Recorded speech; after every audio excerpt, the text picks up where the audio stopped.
Hey, this is English Explained, and we're diving into the wild slang term nuts. It's a punchy word for something or someone that's crazy, intense, or totally out there, bursting with energy or unexpected vibes. It's about capturing that wild wow moment. Let's break it down with examples so you really get it. That roller coaster ride was absolutely nuts.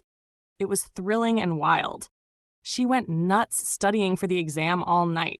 She was super intense about it. The party got nuts when the DJ dropped that beat. Things went crazy with excitement. His stunt on the motorcycle?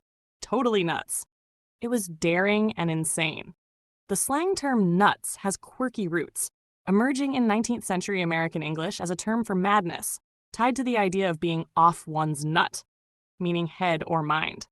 By the early 20th century, it evolved into a casual way to describe anything wild or eccentric, from people to events. Popularized in movies, music, and everyday speech, especially post-World War II, nuts became a versatile word for high energy or shocking moments, thanks to its short, snappy sound. Use nuts to describe something or someone wild, crazy, or super intense, especially in casual chats about exciting events, bold actions, or surprising moments. This term carries a fun, energetic tone and is perfect for informal conversations where you want to hype up the chaos or thrill. Avoid it in formal settings, as it's super colloquial and might sound too playful. Does your language have a similar phrase? Drop it in the comments, and don't forget to like and subscribe.